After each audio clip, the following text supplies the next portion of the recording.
Today we're being joined by West Coast AFLW youngster Jaide Britton. Jaide, thanks for coming on. No worries. Thank you for having me. No worries. So tell us a bit about yourself, what type of player you are, what type of position you play as well.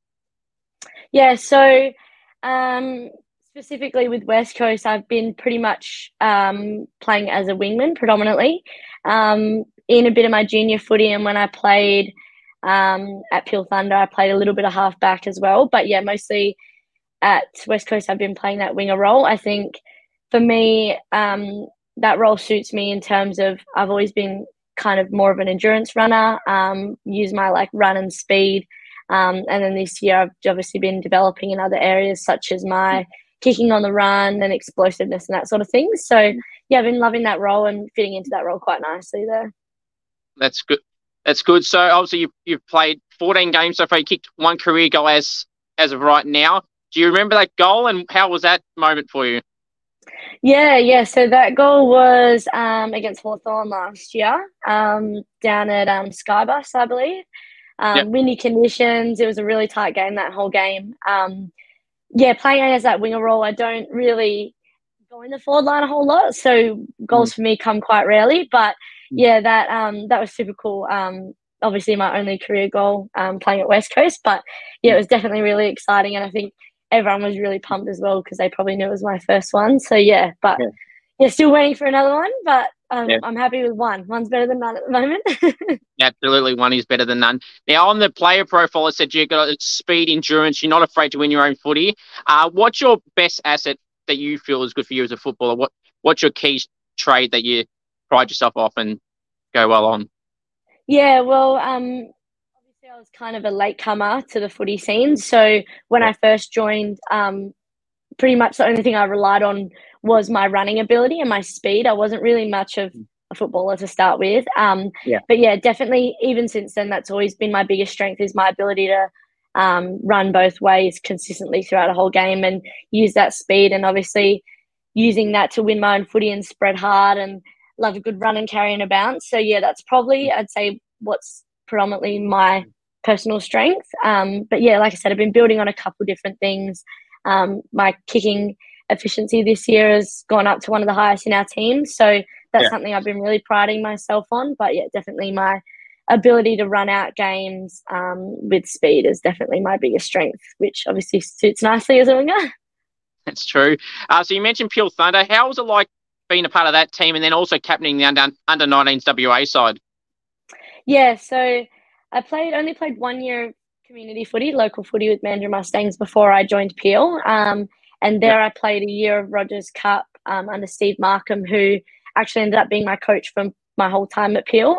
So I played 3 years of league, I believe, before I got drafted. And during that time I won 4 premierships in a row. So I actually played 2 Rogers. So my second year when I first went up to league, we weren't going to make finals that year. So I was still young enough to go back and play for the Rogers, which I did. So I won 2 Rogers and 2 league grand finals all in a row. So when I think of my time at Peel, they're the things that I really remember, and they're probably one of the highlights of still obviously my sporting career to date. But yeah, I've enjoyed my time at Peel so much, and I think without the coaches I had there, like Steve Markham, Mark Fenton, and lots of others, I don't think I would have probably developed from just a good athlete to a good footballer, which obviously I got drafted there. And my time in the state program as well was really important in developing me into a footballer and someone who was able to get drafted. Captaining that 19s team was a really good step for me in becoming a leader as well as a football player. So I think a lot of character development in that year. But yeah, I was nursed along in the state program a lot by the likes of Clint Deggers, Bo, who was the head coach for the 19s when I was there, Ellie Lampkin. There was a bunch of names there that I'm probably forgetting, but people I could spend all day thanking. But yeah, definitely the state program and my time at Peel were the kind of the stepping stones, obviously, to where I've come today. That's good. So you obviously played a few other sports in netball and amongst other sports. How was it like balancing the 3 sports? Because I also saw on the profile saying you played footy on a Friday night, you had netball on the Saturday morning and basketball on Sundays for 2 years straight.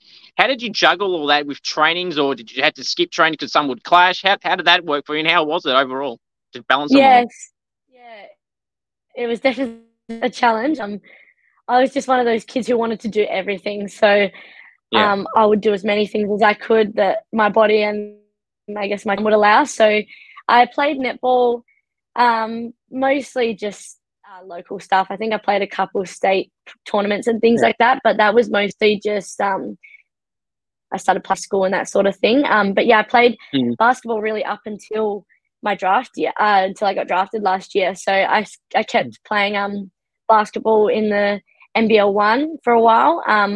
But I kind of got to a point where balancing those things I wasn't getting the best out of myself in any of them because I was trying to do so many things. So I kind of came to the decision to let the basketball thing go and focus purely on my footy because I thought I probably got one more good crack at getting drafted. So that's what I decided to do. And it was obviously the right choice. But yeah, I definitely still miss those sports and, you know, the friendships I made with those sports. But yeah, the juggling was tough. I still remember when I was playing basketball as well, I'd go from 2 hours of training at Peel to 2 hours of basketball training a couple nights a week. Yeah, so that was definitely hard on my body, but probably feeling the consequences of that a bit more now.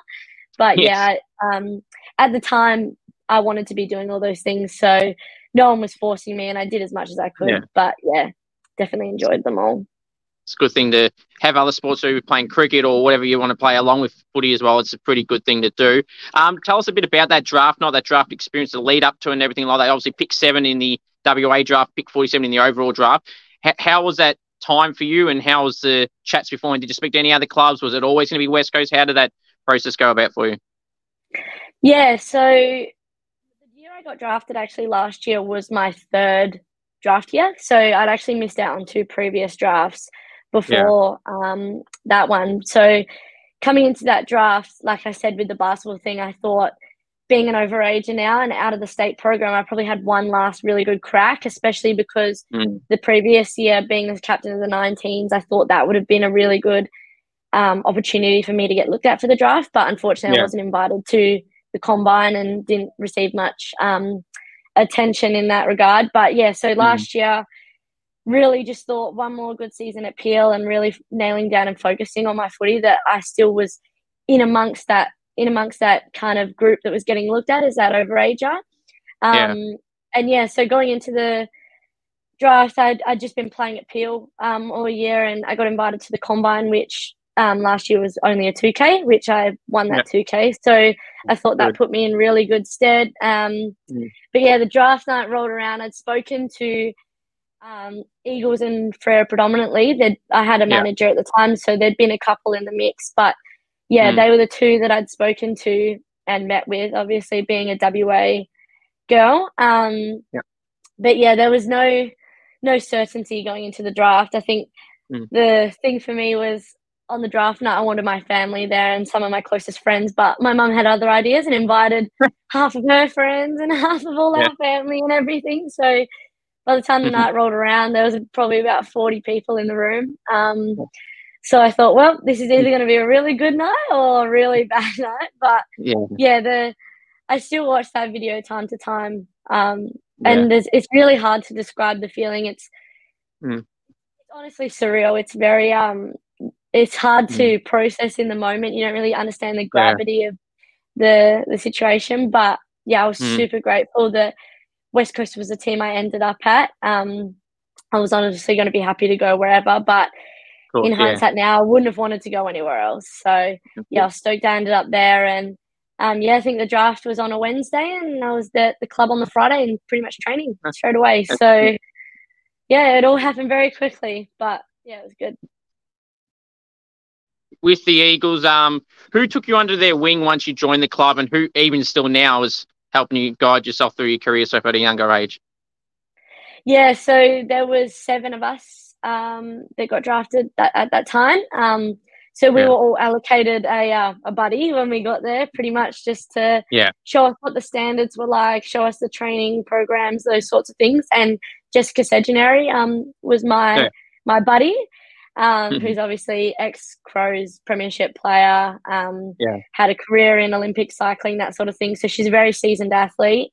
And yeah, she took me under her wing pretty heavily for the first couple of weeks I was there. And even now still we're really, really close friends, which I think probably was a result of being that buddy relationship at the start. But yeah, the whole club was so welcoming. The team was so welcoming. We had about a 50% list turnover, so I wasn't the only freshie. There was lots of us in there, so I think we were all learning a lot from each other.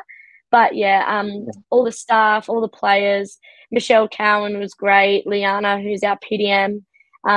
There's a bunch of people there that would provide you anything you could have possibly needed and could answer any questions you could have had. So the transition was really smooth. I never had any issues, and there was always someone I could turn to or someone who could let me know what the process was if I was unsure. So the way they went about getting all us draftees straight into the program and straight into preseason training was flawless, I would say. Yeah, they did a really great job.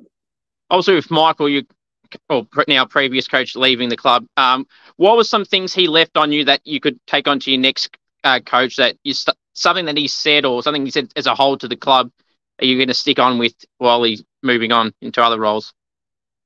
Yeah. It's hard to think of, I guess, one thing he said that's had an impact on me. Obviously, I was under his wing for 2 seasons as the head coach. He left a lot of important messages with us as a group. I think for me as a player, he really helped me find my kind of what my niche thing was as well, in terms of those running patterns, and he really worked closely on finding ways to use that strength to the best that we could for the team as well. Mick, obviously being a previous AFL player and defender, he really instilled some really good defensive mindset things within the group, and I think that's something we pride ourselves on: our tackle pressure, our pressure factors, 1%ers in smothers, shepherds, those sorts of things was something that he really had a good emphasis on. So I think even with him obviously departing now, there's still plenty of things that I'll continue to carry on with my game and remember that he, I guess, instilled within me and the group as well. So, yeah. That's good. Now, what's your thoughts on the overall season? So obviously, it's been a tough one, but as you clearly know and saw the excitement the girls had on the weekend against the Bombers, I personally went to that game and it was a really good win. And really, the ground being called Windy Hill really defined the name of that ground. And that day, it was terrible for a wind, blowing sideways, favouring one end dramatically. But credit to you girls. I know you didn't play in the game itself, but it was good to see the great effort that they put in and had a great win because the Bombers, obviously, a side that's been around the top 4 mark. Yeah, for sure. There's been a lot of talk, obviously, about us having a tough season. And I think all teams go through seasons where, you can't be the best forever. So we're obviously in that patch where we're still developing. And I think it's easy to forget that, like I said previously, we had a 50% list turnover last year. So we're still a young team that's still developing and growing. I think we have an average age of a fielding team of about 22, which is crazy young. I think most of our players at the moment that are fielding the side are around that 20 or 18 to 22 mark. And I think even last year there was a lot of talk about only winning 2 games. But if you look at the scores and you actually watch those games last year, there was probably at least 3 or 4 where we were a kick away from a win. So those sorts of games that could have gone either way. So I think we're still competing. And if you look at even our game against Melbourne last week, the score kind of tells a different story to the end result. The first half, we were pretty much on par. I believe we were actually a draw at half time. Yeah, something, or at least within a goal. And we kept them scoreless for a whole quarter. So when we're, when everything's clicking into place for us, we're a really competitive and strong side. And I think that's obviously showed in that Essendon win on the weekend, that when we're up and firing for all 4 quarters, we are on par with the best team, some of the best teams in the comp. So obviously just for us about maintaining that consistency and producing those 4-quarter efforts, which is obviously probably the story for most teams. But yeah, like I said, we're still learning a lot. And, even though we've only got 2 wins on the scoreboard, there has been games where we've been around the mark and we've been able to, pull off some really impressive efforts for maybe 1 or 2 quarters at a time. But yeah, for us, we're just taking it week by week and, working with what we have at the moment. But yeah, the win on the weekend was definitely one of those ones to go down the books. Like you said, with the Windy Hill, that wind over there was probably arguably a 4-goal breeze, maybe even more. Great. So to keep Essendon without a goal in that last 5 minutes of the quarter when the ball was inside their 50, I think just shows that even though we're young, we're a mature and relentless side that can really hold teams accountable. And obviously that showed in getting that win on the weekend. It's very true. That was a tremendous win in the end, especially as you said, the ball was probably down there and for that last 5 minutes or so, and to keep pressuring and keep tackling them and to kill that time and not give them a really good opportunity just shows, as you said, where you're progressing. What's the week to week like for an AFLW player for you personally, and how you try and balance everything around the week? Yeah, so I guess it looks different, obviously, out of season, pre-season, in season. So out of season, it's just about lots of us obviously working and at uni and that sort of thing. Pre-season's obviously the heaviest load we kind of have during the year. But at the moment, the week for us looks like, if we're going to go through this week in particular, I guess Monday, we flew back in from Melbourne. So just that day is just about recovery, getting ourselves ready for our big main session, which we have on a Wednesday, which we spend the whole day at the club there. So training, gym, team meetings, lunch, physio, all those sorts of things. We spend probably from about 9 o'clock in the morning till 3, 4 o'clock in the afternoon there. Thursday's obviously our day off. So finding ways, I guess, for me, most of my off days are at the moment filled up with my uni work. Last year I was still working in season, which I found was a little bit too much to juggle. So this year, during that in-season time, I've just stripped it back just to uni, which is still obviously a high workload. And then tomorrow, captain's run, ready for the game on Saturday. So, yeah, it's pretty consistent throughout the weeks. Monday, Wednesday, Fridays are usually our main sessions, give or take, depending on travel. But, yeah, that's pretty much how our weeks look like at the moment. Got obviously the Bulldogs this week. How do you think the girls go? Obviously, they've struggled with this season with wins and loss, but they've also been cruelled by injuries. How do you think you girls? It's another prime opportunity to have another win on the board. Yeah, for sure. It's definitely a great opportunity for us to get 3 on the board.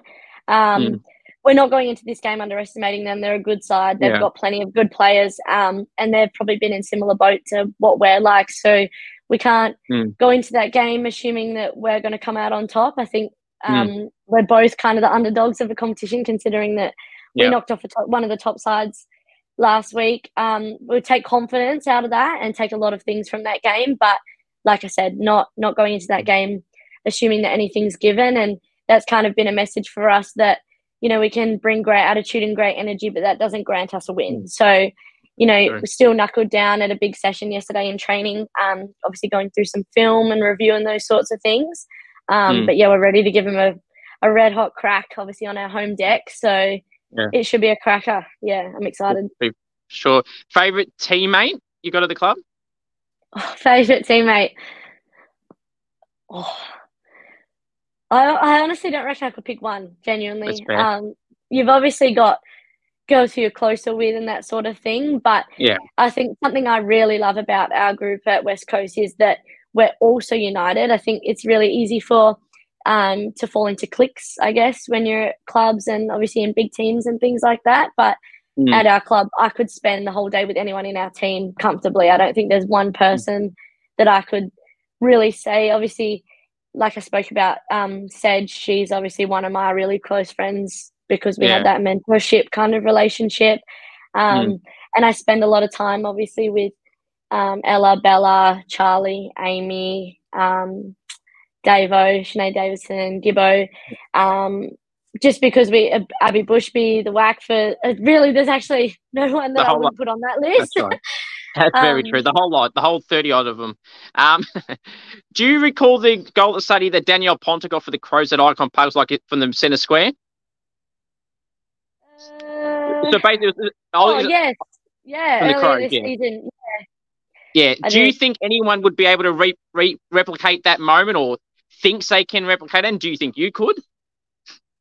Oh, look, probably not me. But I think, obviously, you watched the game on the weekend. Amy, who kicked a bloody massive one from probably about 50 metres out. I mean, the wind probably did help a little bit, but we've got some girls who can kick some big goals in our team. Gibbo's got a leg on her. Like I said, Amy. I think Ash Mack, obviously, who kicked some pretty stellar goals last year and this year. Swanee's got a big leg on her. I think if the right things fell into place, lucky bounces, that sort of thing, there's definitely a couple girls on our team that could pull it off for sure. What nicknames have you been given at the club that you like or dislike? Yeah, so when we all got there last year, introducing ourselves to the girls, I didn't really have a nickname prior. People used to just call me Jados, Jade, that sort of thing, pretty basic. Yeah. Yeah. But yeah, so when I got to the club, I got branded with the nickname Floss. So Okay. yeah, there is a little bit of a story behind it, nothing too crazy, but Yeah. I do actually have a denture, a false tooth. Oh, so okay. so that's kind of how I gained that nickname. Yeah. But yeah, I think pretty much everyone at our club has a nickname, which is cool. Some of them you would have no relation to the person at all, like mine. But yeah, we've all got Yeah. pretty funny nicknames around the club, which is good. That's good. Any coach's pet? Coach's pets. Maybe Belinda Smith, but not in the would snitch on her teammates kind of way, in the way that Yeah. she loves doing film as much as the coaches do. So Okay. she's one of those players that could almost just be a coach herself, Yeah. in terms of wanting to review the film and things like that. I know she cuts film for some of the backs as well. Oh, nice. But yeah, coaches' pets. I think we all have pretty good relationships with our coaches. So arguably we're all a bit of coaches' pets, probably Yeah. me too, included. But yeah, no one that I would say is over the top about it. Yeah. That's fair. What's the best individual game you've ever played in yourself personally? Whether it's been in a good individual game or a good win that you've been a part of? Oh man, I think for me, a game that really sticks out was my debut game against GWS last year. Again, massively, we're a competitive side last year and probably a side that could have knocked us off. But yeah, that was my first game. So obviously not really knowing what to expect. And I think for me, I had an all right game for a debut game at least. And Yeah. the way the team played in that game, though, the way we could apply pressure and tackle pressure, which is the same old thing I'm saying is kind of our mantra. But yeah, being a part of that win, I think was probably a real highlight for me. I think probably some of my more individual, stronger performances, I probably think back to my times at Peel. Yeah.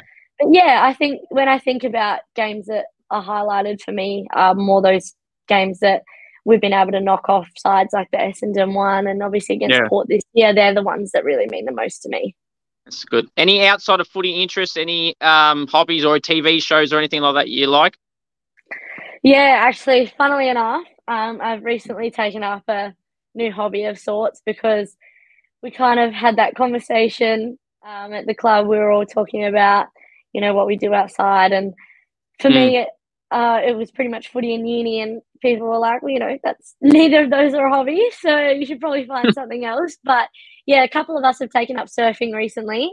Nice. Can't say I'm any good. Okay. No, not at all. I'm definitely more of a land person myself. Not a great swimmer, not a great surfer, but yeah, just spent this morning surfing with Davo. Nice. It's a bit of fun, something different, something to break up. It's also good recovery. But yeah, besides that, besides uni, I like to read as well. I'm a bit of a bookworm. Yeah. TV shows right now. I'm rewatching Gossip Girl for probably the 5th time. Nice. But yeah, that's pretty much it. That's good. There's some interesting question here I think you might like. Who loves the limelight, the attention, the camera, and can just not get enough of it at the club? That is a great question. I'm going to say Gibbo, Kelly Gibson. Nice. She loves a bit of limelight, but there's probably a few. Ella Roberts. Yeah. Ella Roberts would deny it, but she probably does as well. Yeah, who else? There's probably quite a few. We've got some big personalities and characters in our team. I don't mind a bit of it too, obviously. I do a lot of social media stuff at the club with the podcast and that sort of thing. So I can't sit here and say that I don't like it too. True. But yeah, we definitely have some really big personalities and people who do like the limelight. But I think that's all part of it too. You've got to love it. Otherwise, you'd hate being there because that's what a lot of it is. Very true. Who do you feel is the best player in the competition? Not so much this year, but just overall, who do you feel the best player in the competition is? I'm a big Mon Conti fan. I really like watching her just because I feel that she's someone that, like, the type of player that I can be or would like to be, in terms of her skill asset, and those sorts of things. I also really enjoy watching Brisbane as a team as well. Yeah. Ola O'Dwyer, someone who I watch a lot, obviously playing that wing role as well. And Bates, I like watching. I watch a lot of footy, to be honest. There's a lot of players that I really like watching. Charlie Rowbottom, I like watching. Obviously, she's a superstar player. Very good. But I think for our team as well, we have a lot of players who bring that kind of star quality. We can speak about Ella Roberts all day. I mean, in that regard. But yeah, like I said, in our team, there's probably, if we're going to look at young players, we've got Lauren Wackfer, who's had a rising star nom, Sarah LeKay, Bella Lewis, Charlie Thomas, Abby Bushby, Ella Smith, Michaela Weston, Sasha Goranova, just to name a few of our young guns. But I think there's a lot of extra in our team as well that people get to see over the next coming years. And of course yourself, of course, but I know you want to be too modest. If you could poach any player or players from another club for the Eagles or just in general, who would you like to steal from another club? Oh, that's a great question. It'd have to be someone who wouldn't take my spot. You wouldn't want to pick a winger then? They're out. No, not a winger. That's a really hard question. Probably be, I'm going to say, man, that is actually a great question. I think a really star power forward. So maybe someone like Zanka, or we're going to look at Kate Hall, Katie Brennan, possibly. Obviously not that same sort of role, but that's a hard question. I think there'd be plenty that I'd love to poach, but getting them all the way over here to WA is obviously always a challenge. So yeah, that's very true. Now I have my own, what I call a Scoops AFLW medal, which is the first year I've been doing it, and I've got obviously 2 rounds to go. In the voting, without giving it completely away for people listening, I've got about roughly 10 names in it, which just kind of shows how tight it is. So who do you feel will win the best player award at the end of the season in the competition?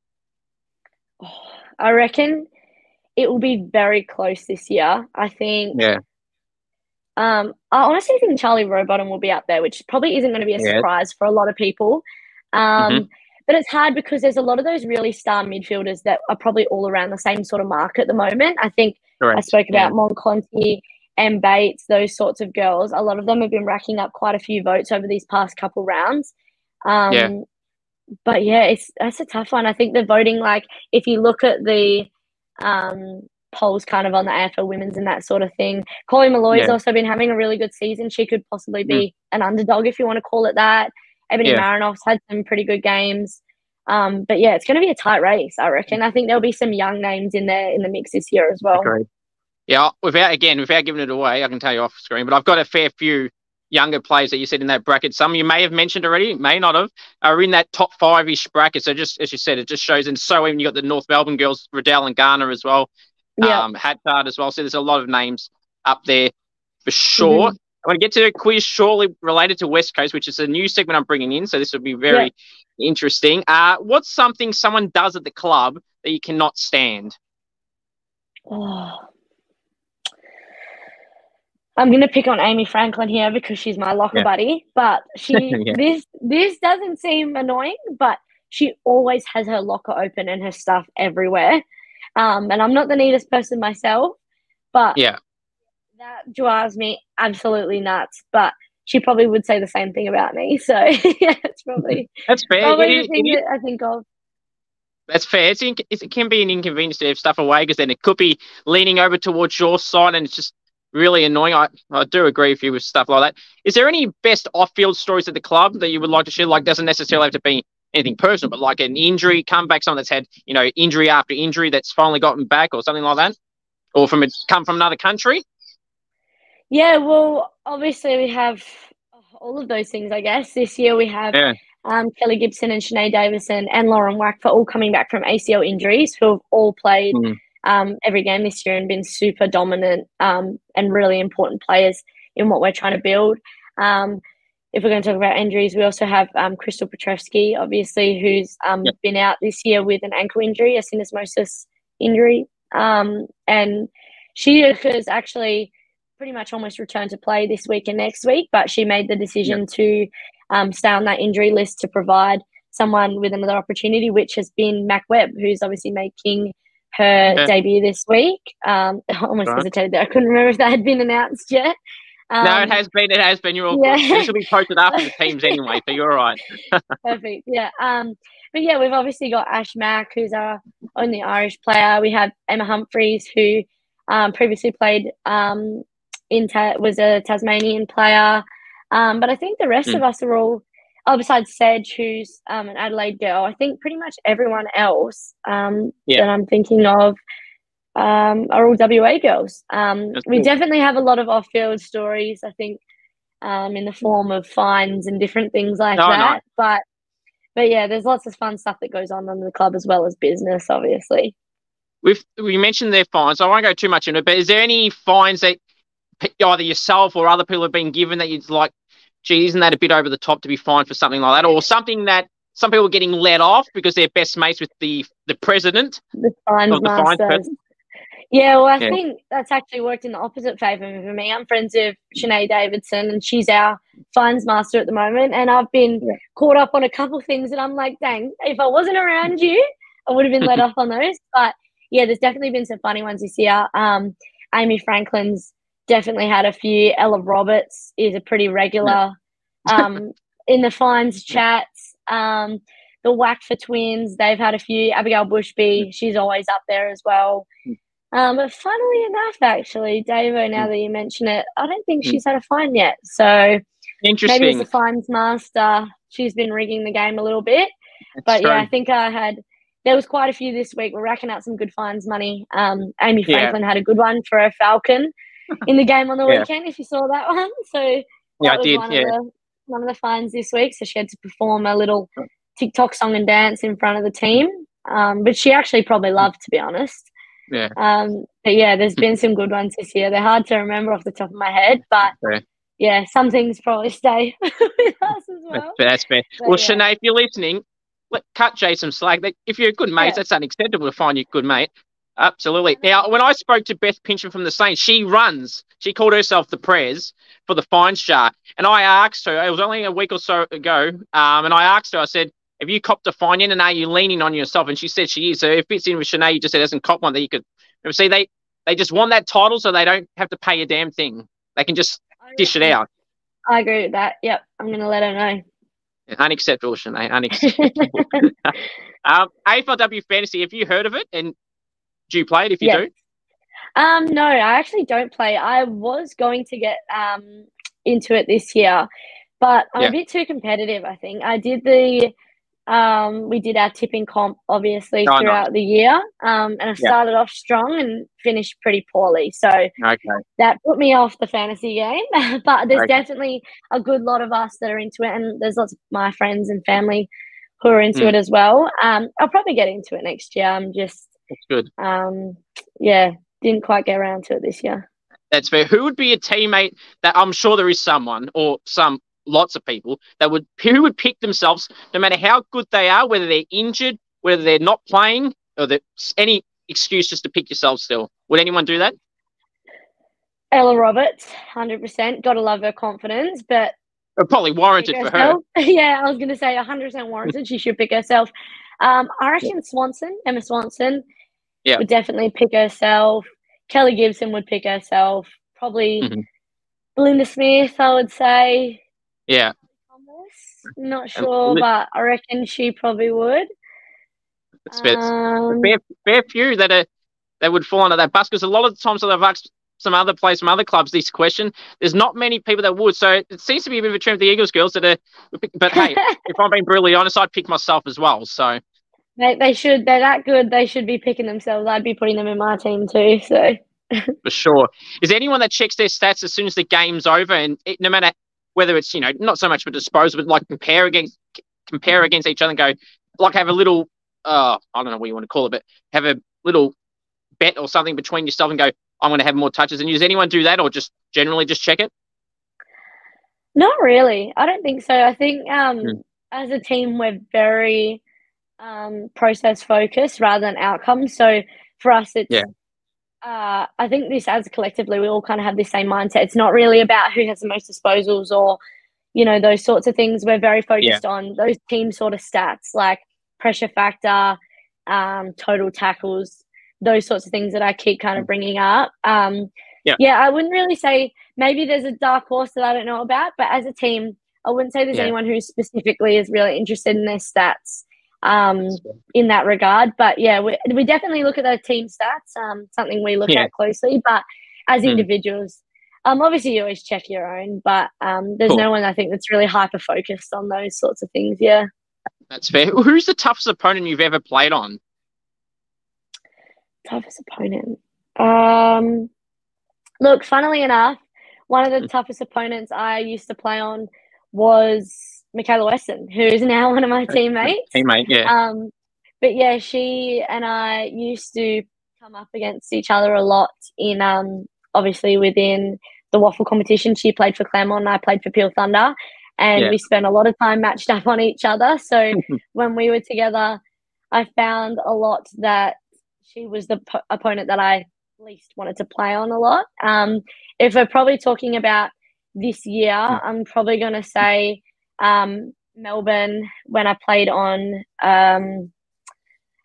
West, I think was probably Eliza West. She was definitely a tough opponent. But yeah, Michaela Weston was definitely, I think because we share a lot of the same traits as well, which is why she was a hard matchup. But yeah, that's when I've been asked that question before, that's usually what comes to mind. Good. It's a good answer. Mark or goalie, which one would you rather? Oh, probably goal of the year, to be honest. Thank you. Finally, someone said it. Oh, there's not many that say that. I've asked probably 10 people. I haven't asked everyone I've interviewed for the last couple of weeks. I've asked about 10 people, and I think now besides myself, you're the second person to finally say goalie. So, well, it's a 50-50 one, but yeah, being a forward, love it. Well, we used to be playing as a forward, and I love that time when I did play it as a forward. Goals are awesome, and they're good to replay over, and so are marks. I don't know. Just goals just feel a little bit more rewarding. Marks don't get you 6 points, so I think that's where that comes from, probably. But yeah, there's some good noms especially for us over the past 2 years. But I think I'd have to. It'd be close, but I think I'd go goal of the year. That's fair, and I would, as I said, as well. Rising star contender. Who do you feel is a rising star contender for this season? Because obviously there's a few names. I don't know about Ella Roberts. I'm sure she's eligible. And then you got Zali Goldsworthy, Ali Morford. They're probably the three clear standards for me. But is there any names that you feel that could be in that contention that's not one of those three, or is it going to be one of those three?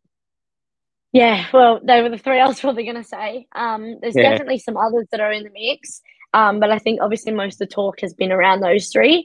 Obviously, Ali Morford going out with a wrist injury for these last few rounds, but she's probably accumulated enough points to still put her up there 100% for contention.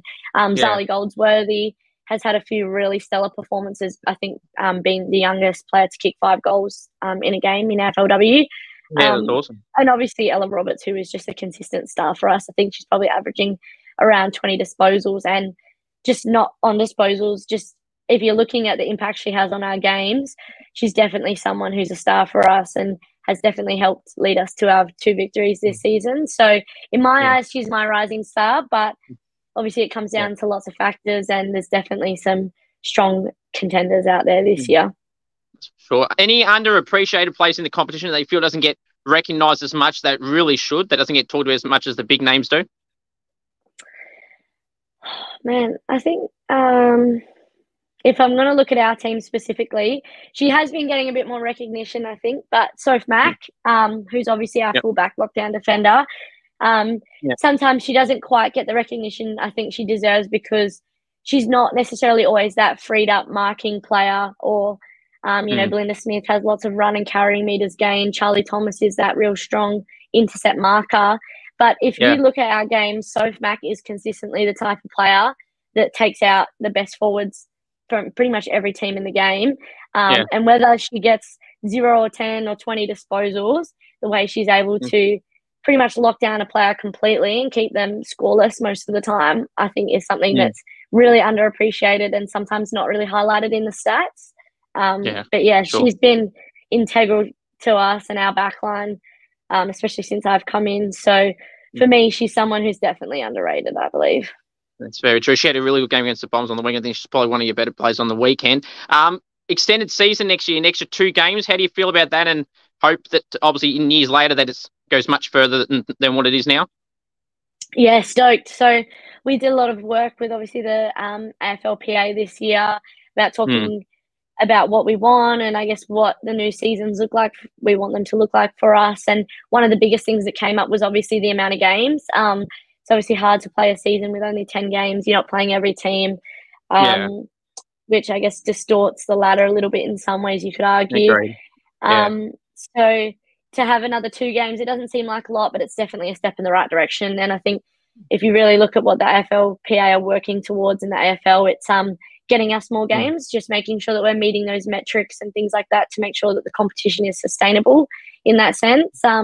Obviously, it costs them a lot of money to run the competition too. So you've got to understand that that's how I guess it works sometimes. But yeah, 2 games may not seem like a lot, but for us, you know, it's 2 more games of footy we get to play a year, especially if we're not getting to play any waffle games, and that 10 games a year is not a lot of footy. So 2, and then hopefully kind of by the end of this 5-year CBA, we're looking at that 16 sort of plus games a year. That'd be very good. And like you said, it is a bit hard to, as you said, with the ladder and who you play and you don't play at all. And, you know, with a side like Melbourne, like if they're playing a lot of, obviously they've been strong for the whole existence of the competition, it is a bit unfair, as you said. And other people have said in the past that, you can't really judge it properly because everyone's not playing everyone at least once. So, no, I agree. Who do you feel is the premiership tip for this year? It's really tight. I've been watching, obviously, a lot of Melbourne, Brisbane, Adelaide there. And obviously North are up there this too. I think North will be a dark horse. Not really a dark horse, but I think they could really easily sneak in there and take it. But for me, I think Adelaide are probably my tip at the moment, leaning towards them. But I'm going to say North, actually, just for something maybe a little bit different. And I think the way they've been playing their footy recently, they are so competitive with those top 3 sides and arguably just as good. So I think they're probably my vote, I agree. I've probably gone the safe option in Melbourne, but I'm getting this close to changing to North as well, as you said. And they played Melbourne on the weekend. The margin may have looked a bit worse than it actually was. They had plenty of opportunities and they just didn't really capitalise on it. So, North will definitely be contended. Right, now it's the time for that quiz. Well, you can call it whatever you want. It's a bit of a test your knowledge on your own teammates. They've got 3 teammates here. And you're going to try and pick who they are. I'll give a couple of clues. You get one guess. And if you get it wrong, I'll give you the last clue. And then I won't give any clues. And then you get the one guess after that. So how do you reckon you'll go? 3 players. Oh, I like to think I'm going to do really well in this. But, it's I'm nervous. I'm nervous for this. All right, here we go. This one, I might start it off easy. Right, maybe. They've kicked 1 goal in their AFLW career. You can answer it there if you want, or I can give you the next clue. Next clue. All right. They are currently 20 years old. Okay. I'm listening. All right. And is that the 2 clues? That's the 2 clues. If you get it wrong, I'll give you the final clue, and then you go from there. All right. So you want me to have a guess now? Yeah, far away. Okay, 20 years They've old. been mentioned in this stream a lot tonight, in this interview. Oh, man. That's another teaser. 20 years old. Is it Bella Lewis? No, all right. She's kicked more than 1 goal. She's kicked more than 1 goal. Oh, no. Right. Okay, the final clue. Their name rhymes with braid. Oh, is it me? yes, you got it. Oh, God, the most obvious answer. It's me. I love it. That's a good one. Right. Who rhymes with braid? Oh, obviously me. That's right.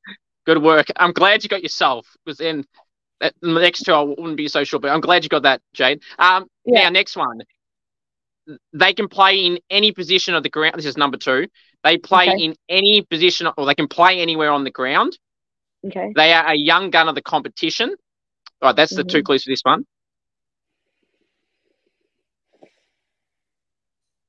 I'm going to guess Ella Roberts. Bingo, you got it. Yes. You got it. Didn't even need the second one. The other clue, just for out of curiosity, was Rising Star Contender, which probably would have given it away, as we just mentioned in that category before. Right, the final one. Let's see if we can go 3 for 3. Okay, this player, I'll put a bit more harder clues. Maybe they may not be harder. Okay, so this player is a 2-time under-22 squad player. They are a defender. Is it Belinda Smith? No, right. Okay. Oh.